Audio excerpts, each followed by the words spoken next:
Hi, my name is Erika Saucedo and I'm a board certified ophthalmologist, and I wanted to talk to you about dry eye today. So I live in the San Bernardino County, which is about an hour east of Los Angeles in California. And this area is extremely dry, so most of my patients come in complaining of dry eye. So what are the complaints or the symptoms of dry eye?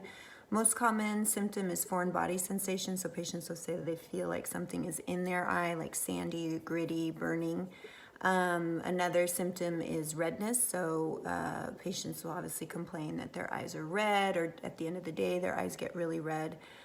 Tearing can actually be a symptom of dry eyes. It's kind of strange because when I tell the patients after they've told me their eyes have been tearing all day, that they have dry eyes, they tell me, no, Dr. Saucedo, I have wet eyes. My eyes are constantly watering.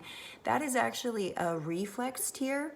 And so when think of it like when you get an eyelash in your eye and your eye starts watering like crazy, your brain says, okay, there's something in my eye, so I'm gonna flush it out, and that's a reflex tear. Well, same principle with dry eyes. If your brain thinks that something's in the eye because it feels irritated or it's dry, it's going to reflex tear. So that's not truly a good quality tear, it's just a reflex tear to flush something out of your eye. It's a good reflex to have, but it can be annoying when it's related to dryness.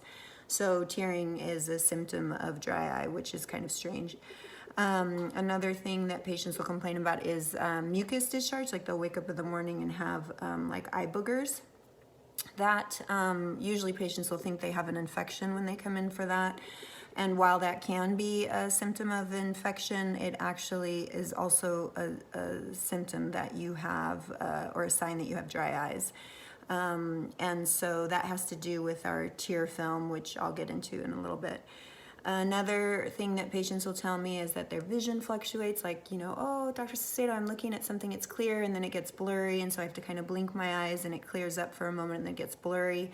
That, again, has to do with the tear film, so blinking can help kind of smooth that tear film out, and then as it dries up again, it gets blurry. Some patients will say, gosh, I just need to close my eyes. Like, I can feel like my eyes they get symptoms of, I don't know, tiredness, I think is what they kind of are trying to explain, or they just feel like I just have to close my eyes feel tired. And that can be related to dry eyes. There's obviously other symptoms, but those are kind of the big ones and the most common thing that people come in.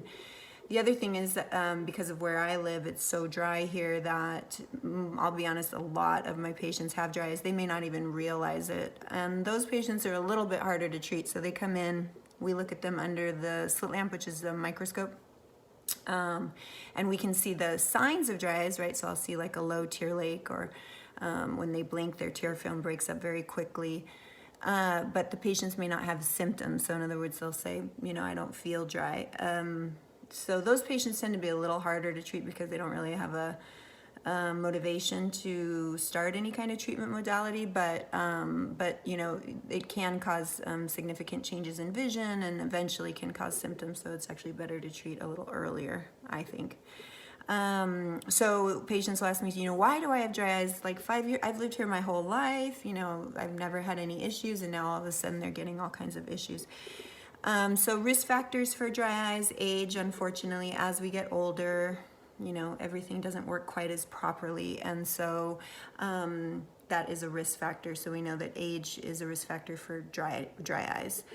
Gender, females unfortunately tend to be hit more with dry eyes, and we also know that that is related to hormones, right? So postmenopausal women have a higher incidence of dry eyes, but actually even my premenopausal, or women who have not hit menopause, tell me that they notice their dry eye fluctuates with their menses. So we know that there's some component with the hormones, which is another important point, that it is thought that dryness is an inflammatory disease. So dry eyes is an inflammatory disease, and it's related to inflammation. And so we know that certain hormones are related with inflammation, and so that's where that comes in. Family history, right? So is another risk factor. So if mom, dad, siblings have dry eyes, obviously you're going to have a higher risk of having dry eyes. And then, like I mentioned, where I live, so lifestyle or environment, living in this area, it's sunny, it's beautiful, it's sunny, but sunny, windy, dusty. So this area, unfortunately, is just prime for dry eyes. And also we get a lot of pollutants from the LA County, and we're in a valley, so the pollutants just kind of sit here. So unfortunately our air quality isn't that good. So all of that is obviously factors into increased risk for dry eyes. And then of course, like what you're doing, right? So if patients are outdoors more, they're going to be more likely to experience dry eyes if they're out in the wind, sun, and dust. And then the other thing too is computers, right? So we know that when we look at a computer, when we look at an iPad, when we look at our smartphone, we tend to blink less, right? And so those activities, even television, right? Those activities are times when the eyes are going to be more dry because we're not blinking as much and re-moisturizing that surface. And then other risk factors are things like medications. So, a lot of my patients have allergies here. Like I mentioned, there's a lot of pollutants and things in the area. So they take, like a Benadryl at night or any kind of antihistamine. And antihistamines are great because, they dry you up, right? Like you have a runny nose, runny eyes, you've got allergies that dries you up. But unfortunately, the side effect is it can cause worsening of dry eyes. Other things are that can also worsen dry eyes are things like certain antidepressants like SSRIs or some of the tricyclic antidepressants. Diuretics, obviously, because a diuretic is a medication, can be used for multiple things. A lot of times it's used for blood pressure where it's a water pill, right? So it basically takes water off of the body. And so diuretics can obviously, by taking off water, cause a worsening of dryness. Beta blockers also have been shown to increase dry eyes. And then like your past medical history, right? So that's huge, right? So unfortunately, autoimmune diseases, right? That's an inflammatory process. So patients are at higher risk for dry eyes when they have autoimmune diseases. Diabetics, it's a whole nother, I can tell you what I think, which is it has to do with, think of it like how diabetics get a neuropathy in their feet, which means that their nerve endings are a little bit damaged and so they don't feel quite as well. And that's why, unfortunately, diabetics, right, they don't feel well, they get a little cut, they don't heal well, and then that gets infected and, unfortunately, maybe needs to be amputated, right? So that's why you see diabetics who have had amputations is because of that neuropathy, so that those nerve endings are not functioning well.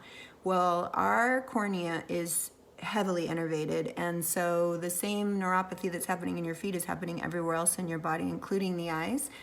And so we know that diabetics can develop a neuropathy with the eyes, which means that they can have significant dry eyes but not realize it. Just like they have a cut on the toe and not feel it, they can have really dry eyes and not realize how dry the eyes are. So unfortunately, diabetics have a higher risk for dry eyes, and that's obviously just one reason. There's probably other factors involved there.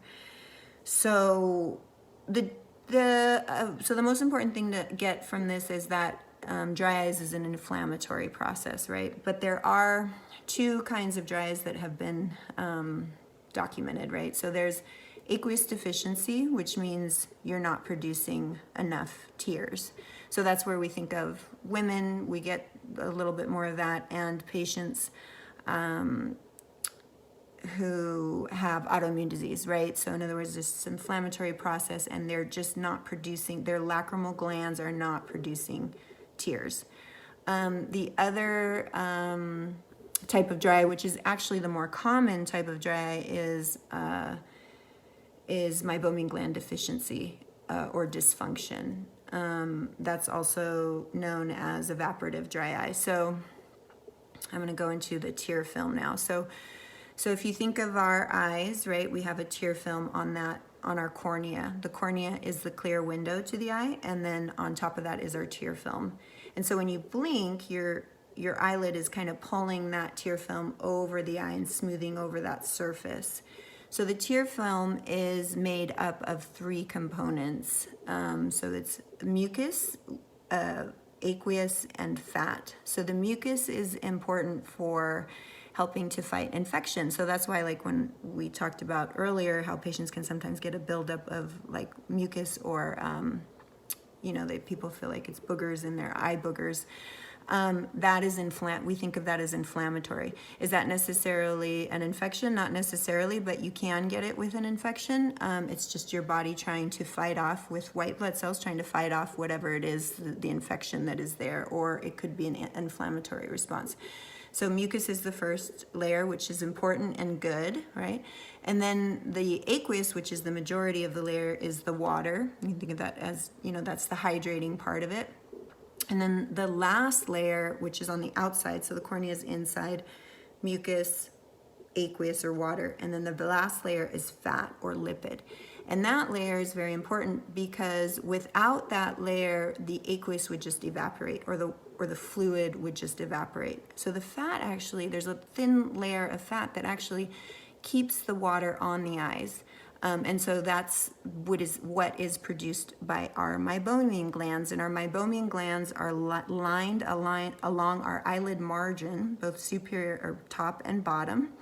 And they produce the fat, which is the Meibomian, the lipid. That's that thin layer that helps prevent. So sometimes those lids or glands along the lids get blocked, right? And so then the fat can't come out. There's also something that's called Blepharitis, where patients get inflammation of the lids and lashes, and so that can cause a blockage of those glands. And so those patients then develop dry eyes because it's not a quantity issue, it's a quality, right? So they're able to produce tears, but the quality is not good, right? So they're missing that fat layer, and so the tears are just evaporating. So two types of dry eyes are aqueous deficiency, so not producing enough, and Meibomian gland dysfunction, or evaporative dry eye, where it's just evaporating. So you're producing the tears, but the quality isn't good. So the second one, as I mentioned, is the most common, and that's the one that I'll tell you a little bit as far as how to treat. So first thing for that, we talk about warm compresses, right? So when you go to an eye doctor and they tell you do warm compresses, think of it like a pimple, and you're wanting to open up that gland or that pimple. Same principle, you want to open up the glands that line our eyelid margin. So multiple ways to do it. You can take a washcloth, put it under warm water. You don't want it scalding, you just want it nice and warm, place it on the eyes, and that's a warm compress. Another way that I think is really good is taking a clean sock, putting uncooked rice in the sock, tie it up, put that in the microwave, depends on your microwave, right? About 30 seconds. But again, you don't want it scalding, but what it does is the rice actually gets a little bit moist and obviously warm. And so then you place that on your eyes, and and that tends to retain the heat a little bit longer than just a washcloth, and that's just a lovely way to kind of keep those glands open and pull open the glands and pull out the fat that's needed. Same thing, you could use it for your skin, or I don't know, I use it on the back of my neck sometimes if I'm really tense. So it's just a nice way to keep the heat in the compress. And so warm compress is first thing, so the idea on that is that you're opening up your glands.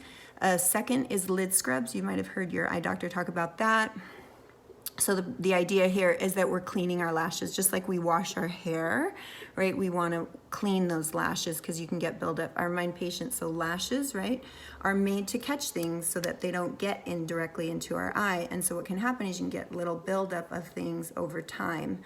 So they sell over-the-counter lid scrubs. So like for example, AccuSoft has a good one.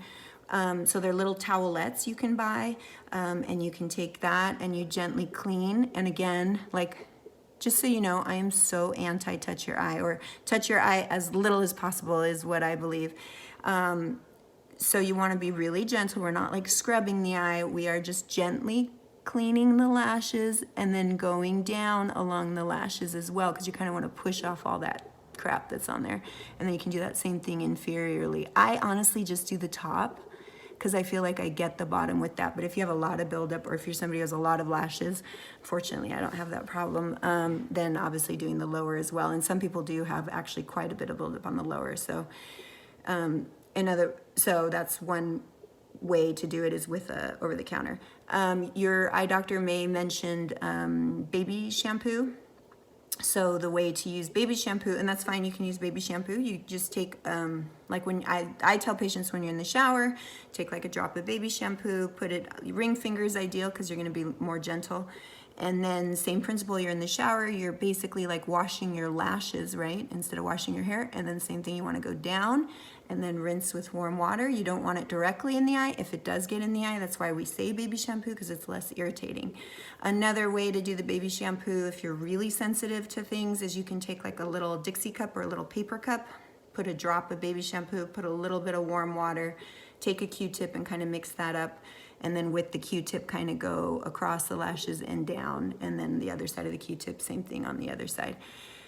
So that's warm compresses. The other thing is, if you're somebody who wears makeup, yes, this is not natural, so is, you know, using makeup remover at night. But the same principle, you just really want to make sure you're getting it off. Again, not scrubbing, but, you know, gently cleaning those lashes and bring it down. And I'll be honest, I really like Pharmacy. They make a great, it's an oil-based makeup remover that I feel like I don't have to scrub to get it off, so I really like that. And then it's very moisturizing too. So once I've got my makeup on, I leave the excess Pharmacy product on there, and it's actually moisturizing. And I'll put a picture of that so you can see that.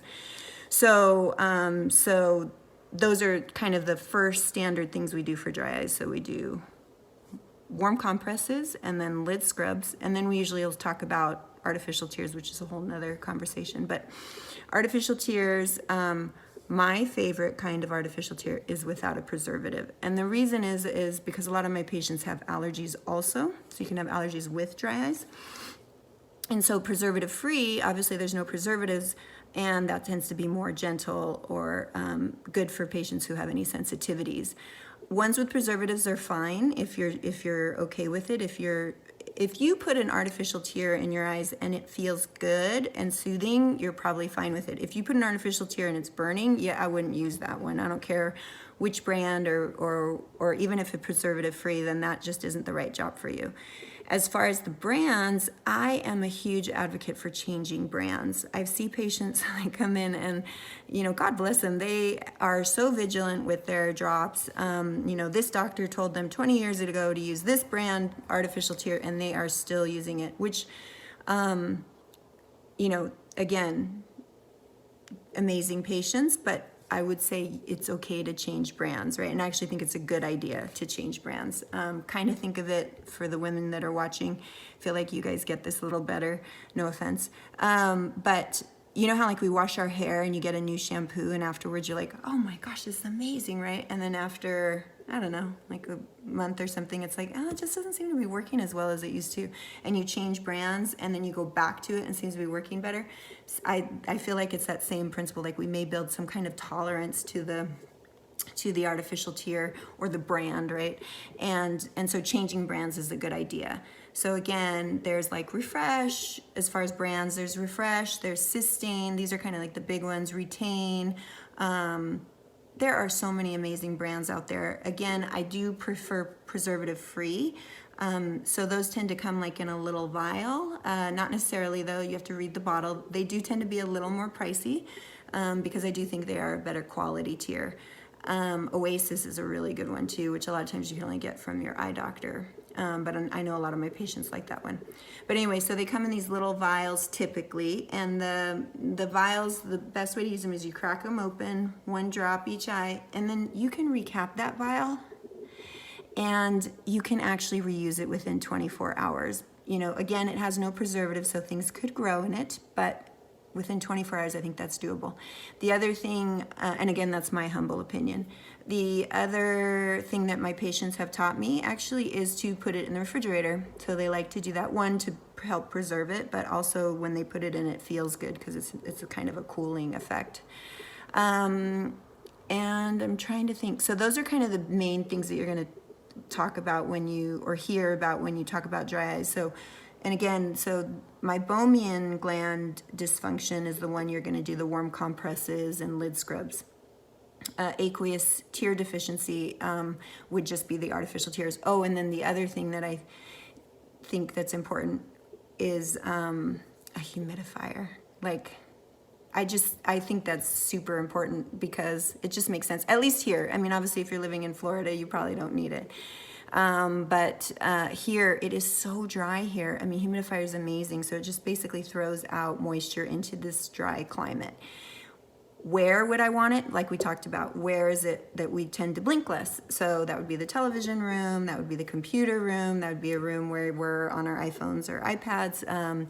So that would be ideal. If you could put them in multiple rooms, that's wonderful. It's patients ask me, should I sleep with it? I think it's great. I think it's so good to sleep with it. You're gonna help the skin, you know, the nasal passage. A lot of patients here get nosebleeds too. So you're moisturizing everything. So, and so that would be, a humidifier is good for any kind of dry eyes, right?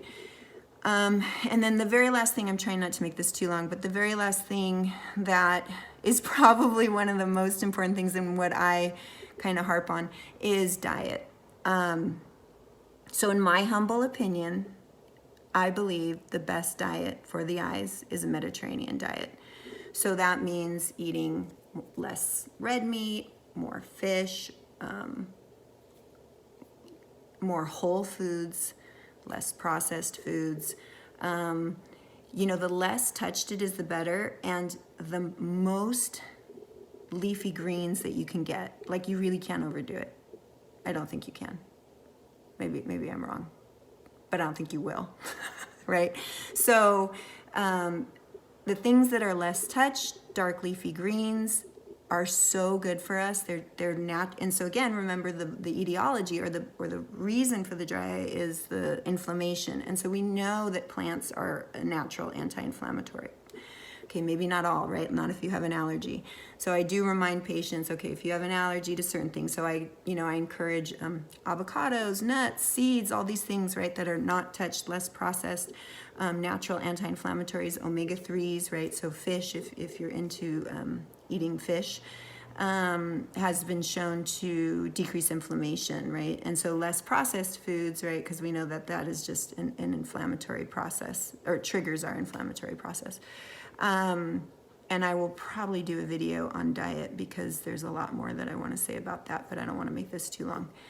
All right, well, thank you so much for watching. I'm Dr. Erika Saucedo, board certified ophthalmologist, and really appreciate you taking your time with me. Okay, thanks.